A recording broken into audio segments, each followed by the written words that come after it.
नमस्कार, खबर हिमाचल से में आपका स्वागत है। मैं केएस प्रेमी। बरसों से जिले में अवैध खनन कर रहे रेत माफिया लोग अपने कारोबार को धड़ल्ले से बेखौफ चला रहे हैं। ये लोग इन दिनों पानी कम होने पर रेत माफिया कारोबारी जी भरकर रेत को इकट्ठा करके पानी बढ़ने पर ऊंचे दामों में बेच देते हैं। हालांकि इसको लेकर माइनिंग विभाग और पुलिस के लोग इस अवैध धंधे को रोकने को लगे रहते हैं, पर पुलिस के साथ आंख मिचौली करते ये खननकारी बिना किसी रोक टोक के दिन रात अवैध खनन करने से बाज नहीं आते हैं।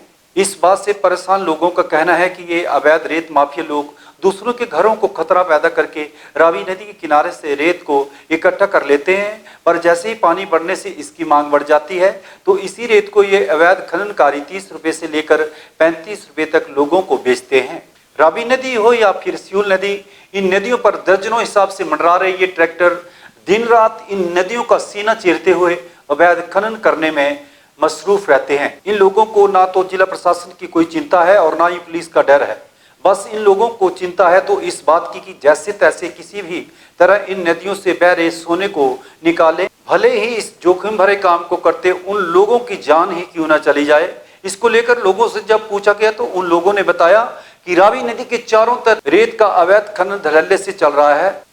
अवैध खनन को लेकर परेशान हुआ लोग जिनके घर रावी नदी के तट के बिल्कुल समीप हैं और ये अवैध खननकारी लोग उनकी बिल्डिंग के साथ दिन रात रेत को निकाले जा रहे हैं। इतने हमारे दरिया रे कन्ने बड़े बड़े रेता खनन करा करते हैं, जिस कने की हमारी बिल्डिंग में भी नुकसान होया करता है।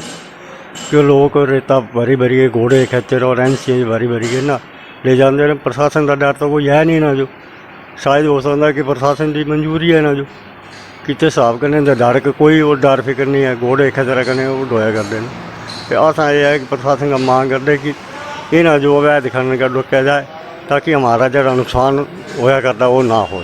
एक गल तो ये है कि जिस वे पानी बनता तो रेता कट्ठे करी करी के ढेर लाई छड़ते, जिसले पानी घटता तो भरी भरी के ले जाते सड़क और खुले नोट कमाया करते हैं।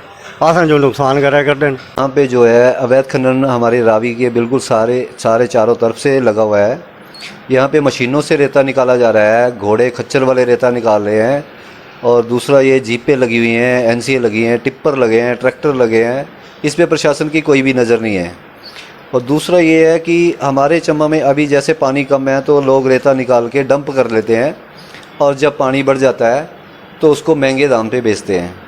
जैसे हमारा यहाँ पे रेता अगर निकलता है तो 5 रुपये फुट के हिसाब से मिलता है, जबकि ये 30 रुपये फुट के हिसाब से बेचेंगे डंप करने के बाद। और अवैध खनन इतनी ज़ोर शोर से है कि प्रशासन की इसकी कोई भी नज़र नहीं पड़ रही प्रशासन की। तो मेरी प्रशासन से यही वो है कि इसको सही ढंग से इनको कंट्रोल किया जाए, नहीं तो आने वाले टाइम पे ये रावी के साथ जितनी भी बिल्डिंगें हैं वो सारी जा सकती हैं। कभी भी कहीं से भी बिल्डिंग गिर सकती है। इन लोगों का कहना है कि ये लोग हमारी बिल्डिंग के साथ रेत को निकालने का काम कर रहे हैं, जिससे हमारी बिल्डिंग को नुकसान हो रहा है।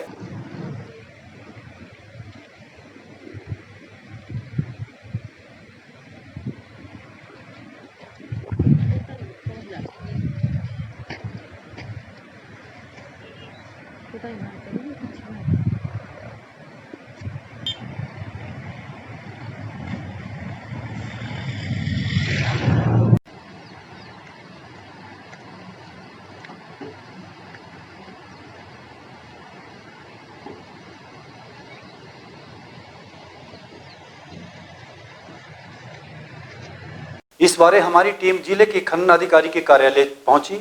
उनसे जब इस बारे पूछा गया तो उन्होंने बताया कि जैसे ही हम लोगों को इस बारे पता चलता है कि अवैध खनन हो रहा है तो हम लोग तुरंत उस जगह पहुंच जाते हैं।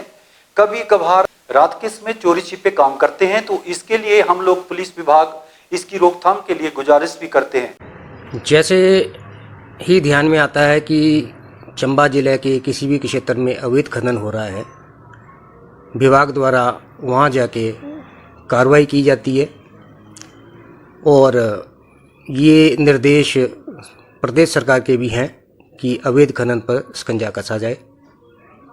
हाँ, कभी कभार रात में अगर कहीं कोई सुबह या रात अर्ली सुबह या रात में कोई अगर अवैध खनन होता है तो उसके लिए हम पुलिस विभाग से भी रिक्वेस्ट करते हैं कि वो अपनी तरफ से जाके कार्रवाई करे। हमारे चंबा ज़िला में स्टाफ की हमारे ऑफिस में बहुत कमी है। हाँ, जैसे आपने ध्यान में लाया हुआ है कि अभी आया मेरे ध्यान में कि कुछ सुंडला एरिया में अवैध खनन हो रहा है। लॉकडाउन से पहले हमने उस क्षेत्र को की सड़कों को बंद करवाया था, जिसमें एसडीएम सलोनी भी साथ में थे। अब ध्यान में आया है कि लोगों ने उस रास्तों को खोल दिया है और विभाग अब उप मंडल अधिकारी सलोनी से बात करेंगे और उन रास्तों को दोबारा बंद करवाएंगे ताकि अवैध खनन ना हो सके। उन्होंने बताया कि हमारे विभाग में स्टाफ की बहुत ज्यादा कमी है। पूछने पर जिला खनन अधिकारी ने बताया कि लॉकडाउन से पहले इन लोगों ने उन रास्तों को फिर से खोल दिया है जो कि पहले प्रशासन द्वारा बंद कर दिए गए थे। खबर हिमाचल से के लिए शिवानी की रिपोर्ट।